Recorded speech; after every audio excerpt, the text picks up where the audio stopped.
नमस्कार, मैं विकास एक बार फिर से हाजिर हूँ एक बड़ी अपडेट के साथ। और बड़ी अपडेट फ़िलहाल मौजूद है सफ़ीदों में, और अभी हम श्री गणेश विकलांग गौशाला जो कि सफ़ीदों में स्थित है वहाँ पर हम आ पहुँचे हैं।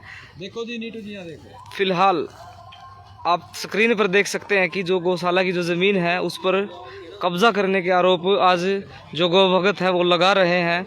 उनका कहना है कि इस ज़मीन पर जो कि गौशाला के नाम से जो कि ज़मीन है उस पर कुछ लोगों के द्वारा अवैध कब्ज़ा कर लिया गया और धीरे धीरे उस कब्ज़े को बढ़ाना शुरू कर दिया गया है, जिससे गौमाता को तो दिक्कत होती ही है। दूसरा, मैं आपका एक बार ध्यान गौमाता पर भी लेकर के जाना चाहता हूँ। सड़कों पर जो गौमाता है उसकी स्थिति आप देख सकते हैं, लेकिन जो गौसेवक है वो ये आरोप लगा रहे हैं कि जो कब्ज़ा जो ज़मीन पर हो रहा है उसकी वजह से उन लोगों को काफ़ी दिक्कतें भी हुई है, और जिसके इस मामले को लेकर वो कई बार सफ़ीदों के प्रशासन से भी मिल चुके, लेकिन कोई वहाँ से समाधान नहीं निकला। इसी एवज में आज वो लोग इकट्ठा हुए हैं और अपने इस मामले को लेकर के जानकारी देना चाहते हैं। फ़िलहाल आपको बता देते हैं कि ये वही गौसेवक है जो लगातार आप देख सकते हैं कि घायल गौवंश को विकलांग गौशाला के अंदर लेकर के आने का काम करते हैं और लगातार गौसेवा से जुड़े मुद्दों को उठाने का काम करते हैं।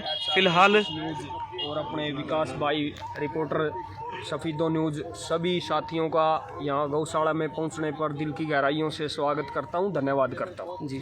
आज का जो मुख्य विषय, हमारे जितने भी साथी हैं, सेवक हैं गौ सेवा दल के, ये गौशाला की जो ज़मीन है वो दिन पर दिन, और उन्हीं से बात कर रहे थे। नीटू, क्या मामला है कि किन लोगों ने अवैध कब्जे किए गए हैं? पहले भी यहाँ कब्जे किए गए थे जब वीरेंद्र सिंह सांगवान ऐसे हुआ करते थे। जब उनके संज्ञान में मामला आ जाए तुरंत उन्होंने ड्यूटी में तहसील युक्त करके यहाँ से बिटोरे हटवा दिए। उसके बाद फिर वही हालात बने हैं, तो इस बारे में क्या कहना है आपका? जी, आज इसी विषय में हमने सफ़ीदों का जितना भी हमारा मीडिया संस्थाकर्मी है सभी को अपनी गौशाला में एकत्रित किया है और अपने सभी साथियों को हमने बुलाया है। जो आज का मुख्य मेन विषय है कि हमारी जो श्री गणेश विकलांग गौशाला की जितनी ज़मीन है यह दिन प्रतिदिन घटोतरी की तरफ जारी है। जितनी भी हम जगह जैसे बांस वगैरह गाड़ते हैं, अपनी कांटों की बाड़े करते हैं, वो हर रोज़ घट के कम रहती जा रही है, जिसमें हमारे को गायों और गोवंशों को रखने में काफ़ी कठिनाइयों का सामना करना पड़ रहा है। पहले भी हमने माननीय एसडीएम साहब और सफ़ीदों प्रशासन से लिखित में इसके बारे में देने का काम किया था, लेकिन किसी भी तरह की गौशाला के साथियों की कोई सुनवाई नहीं करी गई। तो जी, हमारा आपसे यही अनुरोध है कि आप प्रशासन को इस संज्ञान में लें भाई, जो ये अवैध कब्जे हो रहे हैं, जो यहाँ के स्थानीय लोगों द्वारा कहीं ये पहले कच्चे कोठड़े तैयार हो जाते हैं, उसके बाद धीरे धीरे इन पे लेंटर लग जाते हैं, और इसी तरह से इधर भी मतलब जो हमने कांटों की बाड़ करी हुई थी उसके अंदर घुस के भी यहाँ के जो लेडीज़ हैं उन्होंने अंदर गोबर के बिटोड़े जो रखने का काम किया हो गौशाला के अंदर घुसकर भी कर दिया है। तो हर रोज जैसे कि हम इनसे किसी तरह की अगर कहते हैं भाई हमारी जगह ये गौशाला की जगह है, इसको आप पीछे करके रख लो, तो वो आए दिन लड़ाई झगड़े पे और गाली गलौच पे उतारू हो जाते हैं। तो इसी वजह से हर रोज़ हम उनके साथ ना तो झगड़ा कर सकते, क्योंकि जितने भी साथी अपने घर से सिर्फ और सिर्फ सेवा के मकसद से आते हैं और गौशाला में सेवा करते हैं, ना कि किसी तरह का कोई लड़ाई झगड़ा। जी, इस मामले को लेकर शिकायत कहाँ की आप लोगों? हमने ये जो हमारे एसडीएम मौके के एसडीएम थे डॉक्टर आनंद कुमार जी, इनको भी हमने लिखित में देने का काम किया है, इनको हमने बुलाया भी है। और मैं अभी अकेला जाकर के भी 4 से 5 दिन पहले जो अपने तहसीलदार साहब थे यहाँ के, उनसे मैं मिला था, मैंने ये विषय उनके आगे रखा था। तो उन्होंने कहा जी हमारे से ऊपर अधिकारी तो एसडीएम साहब बैठे हैं, आप उनसे मिलकर एक बार बात करो, और जितनी जगह नगर पालिका द्वारा गौशाला को अलॉट की गई है मैं अपने कानोगो से द्वारा उनको भेज करके वहाँ पे निशानदेही करवा दूंगा, लेकिन कोई किसी तरह की सुनाई हमारी नहीं हुई जी। कितने दिन की बात हो गई है जी? लगभग 4 से 5 दिन मैंने इन बातों को हो चुका है, और जो पहले हमने ज्ञापन देने का काम किया है लगभग 2 से 3 महीने के बीच के दौरान हमने 3 से 4 ज्ञापन उनको देने का काम किया है इसी विषय को लेकर। कितने लोग ऐसे हैं जो यहाँ पर कब्जा जमा बैठे हैं? जी, यहाँ पे तो गौशाला के जो चारों तरफ जगह है हम बिल्कुल बीच में आ चुके हैं, और हर रोज 2-2, 3-3 फुट उनके खूंटे गौशाला की खोरों की तरफ बढ़ते रहते हैं, और बिटोड़े जो रखने का काम है वो भी गौशाला की जो कांटे वाली बाड़ है 4 दीवारी उसके अंदर आ चुके हैं। और ऐसे में हमारे जैसे जो यहाँ लेबर के व्यक्ति हैं जो दिन रात यहाँ रहते हैं, गायों की जैसे सेवा करते हैं, तो उनके साथ भी पहले लड़ाई झगड़ा हुआ है। उनमें से हमारे साथी यहाँ मौके पे मौजूद हैं, तो मैं चाहूँगा कि आप उनसे भी इस बारे में विचार करें। देखो जी, क्या नाम है गौ माता आपका? का जी, कितने समय से आप काम करते हैं यहाँ पर? मेरे को हो गए जी, समय तो 6-7 साल हो गए हैं, लेकिन बीच में कई दफ़ा चला जाता था। मैं तो एक मजदूर आदमी जी, तो क्या पे काम करता हूँ जी, तो इसका मतलब गाली खाने के लिए थोड़ी करता हूँ।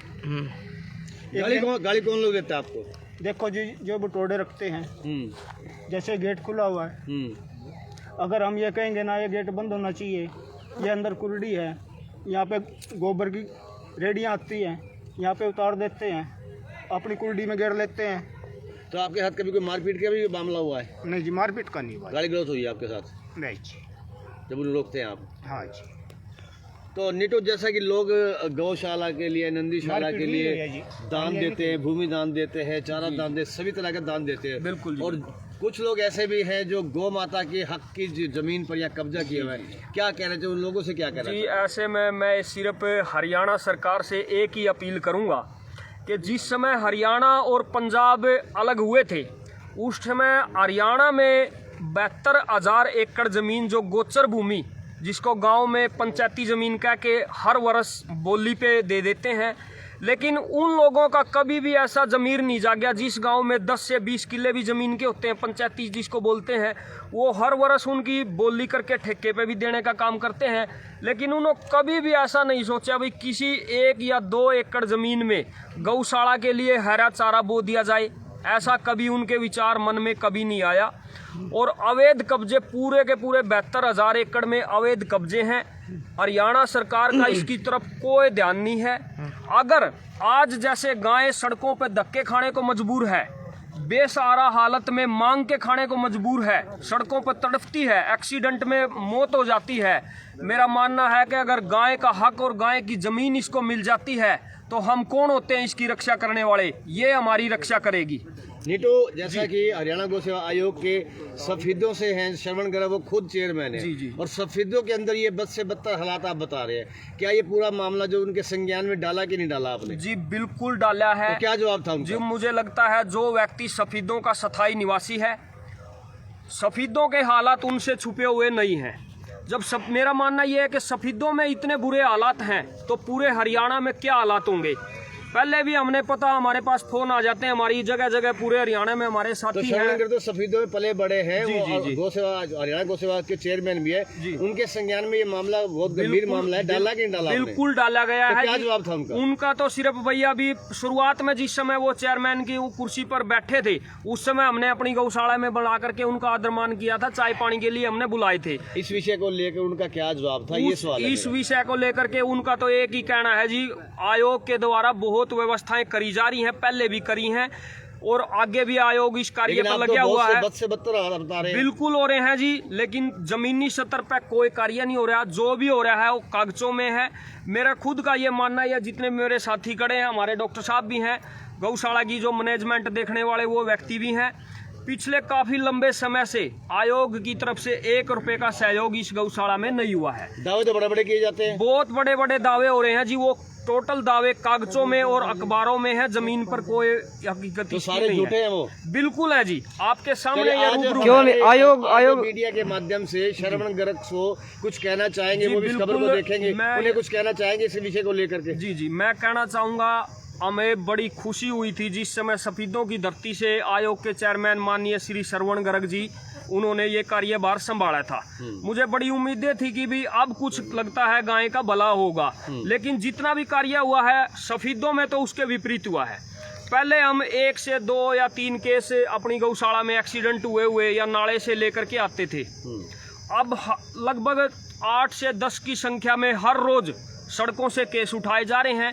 4 से 5 गोवंश सफेदों के जो अपने नाले हैं वो ओपन हालात में पड़े हुए हैं, उनसे गायों को निकालने का काम कर रहे हैं। दिन और रात साथी काम कर रहे हैं। और कुछ मैं आपके माध्यम से बताना चाहूँगा कि जो राजस्थान से हमारे ये अपने आप को बहुत बड़े वो गौ सेवक कहते हैं, सैकड़ों की संख्या में उनके पास गाय और गोवंश भी होता है। जो भी बीमार हालात में जहाँ होता है उसको वहीं छोड़ करके चले जाते हैं। स्थानीय लोगों द्वारा हमारे को फोन पे सूचना मिलती है, रात को किसी भी समय जाकर के हमें उसको लेके आने का काम करते हैं। लगभग 15 से 20 की संख्या में राजस्थानी गायें हमारी गौशाला में आज भी है। मौके अभी पर सभी उपस्थित है। जो काफी गंभीर मुद्दे हैं, सभी जितने भी आपने बताए हैं, शर्म गर्ग से क्या कहना चाहेंगे? जी मैं श्रवण गर्ग जी से यही कहना चाहूँगा, अगर सफीदों के हालात गाय और गोवंश को लेकर के सुधरते हैं तो हमारी नज़रों में पूरे हरियाणा में गाय सुरक्षित है और इसका सहयोग सरकार कर रही है। और मैं बड़ा धन्यवाद करना चाहूँगा श्रवण जियों से। अगर सफीदों की ज़्यादा ना करते हुए अगर सफीदों की गौशाला का समाधान, ये नाले जो ओपन पड़े हुए हैं उन पे ग्रिल लग जाए या कवर हो जाए, और जितना भी गोवंश जो सड़कों पे दुर्गति हो रही है, 4 कहने को तो 4 गौशाला सफीदों की धरती पे है, लेकिन इतना गोवंश और इतनी कितना गाय की गोवंश है संख्या यहाँ पर? जी हमारे पास लगभग 250 से 350 की संख्या में गाय गोवंश है। वो जितना भी गाय गोवंश है सारा बीमार हालात में है, एक्सीडेंट हालात में उनको यहाँ पे लाया गया है। सेफ जो गायें हैं, मतलब जो सड़कों पे घूम के अपना गुजारा कर रही है, वो सारी नंदीशालाओं से गौशालाओं से बाहर है। कुल मिला के अब कहना ये है कि जो गौ सेवा आयोग के जो दावे हैं, जो दावे किए जाते हैं गौ माता को लेकर, नंदी वंश को लेकर, वो सब हवाई हैं। जी बिल्कुल है। जो गाय की दशा हम सड़कों पे देख रहे हैं, उस हालात को देखते हुए सारे वादे वो फैल है। इस विषय में बिल्कुल सरकार फैल है। अगर गाय की हालत सड़कों पर अच्छी है या गौशालाओं में अच्छी है, तब हम कहीं ना कहीं उसको मानेंगे कि गाय और गोवंश की सुरक्षा करने में सरकार पूरी तरह से पास है। तो आयोग क्यों चुप है इस चीज पर? ना कोई खुलकर सामने आ रहा कि आयोग को ये जो दिखते हैं दिखाई नहीं दे रही है, इस पर काम नहीं करना चाह रहा आयोग? जी बिल्कुल, मुझे लगता है कि आयोग जानबूझ के ये कार्य कर रहा है, क्योंकि हालात बद से बदतर हो रहे हैं। एक दिन में 10-10 एक्सीडेंट तो सिर्फ और सिर्फ सफीदों की धरती पे हो रहे हैं। इसके अलावा तो बहुत लंबा चौड़ा एरिया और भी बच गया, और सफीदों से लगभग 35 से 40 किलोमीटर के दायरे में कोई भी बेसहारा बीमार घायल गायों को गौशाला लेने में सक्षम नहीं है।